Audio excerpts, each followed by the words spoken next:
Bonjour. Aujourd'hui, je vous amène à la fois au Cap-Vert, dans les îles du Cap-Vert, dans une ville du Cap-Vert qu'on appelle Mousterj, et en même temps dans le sud de Boston, où une partie importante des Cap-Verdiens immigrent aujourd'hui. Et je vais essayer d'articuler ces deux lieux à partir d'une notion qu'on appelle la famille à distance, et c'est ce que je vais vous raconter aujourd'hui.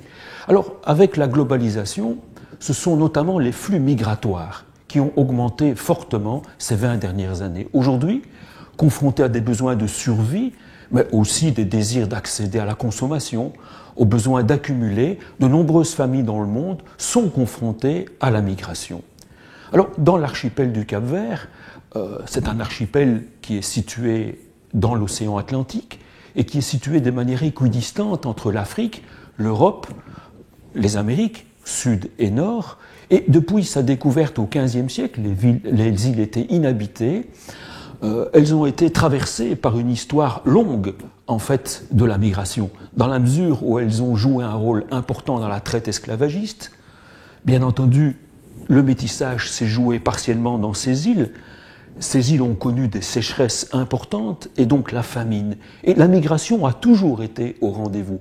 Étudier le Cap-Vert, c'est étudier depuis le début, je dirais, les flux migratoires, le Cap-Vert étant un laboratoire pour étudier les migrations. C'est un pays de 450 000 habitants à peu près, avec plus de 700 000 habitants qui vivent à l'extérieur des îles et qui forment ce qu'on appelle la diaspora capverdienne, qui sont répartis aujourd'hui au Portugal pour l'essentiel, avec un gros groupe de personnes qui sont aux États-Unis, en Italie, en Hollande, mais aussi en France, au Luxembourg, en Espagne, en Belgique, au Brésil, en Argentine, par exemple.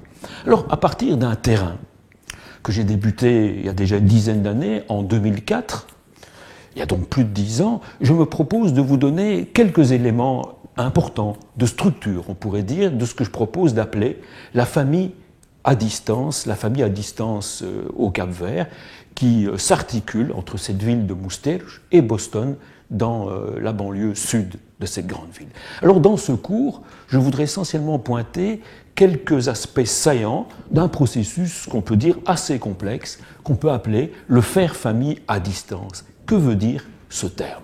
Alors il est question d'un système qui accorde à la famille capverdienne confrontée à la migration, c'est-à-dire aujourd'hui à la majorité des familles capverdiennes, une qualité qu'on peut dire la plasticité, telle qu'elle se mesure à l'aune de ce qu'on pourrait appeler de la capacité de se mouler dans les lois du regroupement familial des pays d'accueil, afin d'optimaliser pour les membres de cette famille les chances de pouvoir migrer. Alors, je propose d'analyser cette famille à distance sur base d'un système de 4 hypothèses. Des hypothèses qui sont reliées les unes avec les autres grâce à 5 relations. Alors, ces hypothèses et ces relations forment un système que je vais vous détailler maintenant et qui va être l'objet des cours que nous allons suivre à présent. Alors, la première hypothèse, je l'énonce juste, je ne la détaille pas, c'est une hypothèse plutôt historique qui repose sur 2 faits importants. Un, l'histoire longue de la traite esclavagiste au Cap-Vert, qui va jouer un rôle essentiel sur la structuration de la famille, je vais m'en expliquer après. Et la deuxième histoire, c'est l'histoire même de la migration, qui joue un rôle important qui impacte la famille. Premier groupe d'hypothèses. Alors la deuxième hypothèse, c'est une hypothèse qui regroupe la manière d'être des hommes capverdiens avec la manière d'être des femmes. D'un côté le machisme, de l'autre une famille matricentrée, pour former un système que je pourrais appeler la famille matricentrée. Troisième hypothèse, c'est une hypothèse qui regroupe cette idée en fait de souplesse de la famille capverdienne, une famille suffisamment souple au niveau de sa structure que pour s'ajuster aux règles du regroupement familial de différents pays situés dans des continents différents, ce qui lui demande une souplesse importante. Et la quatrième hypothèse, et la dernière, c'est vous montrer comment aujourd'hui, dans ces relations migratoires, ce qui compte, c'est essentiellement l'affiliation.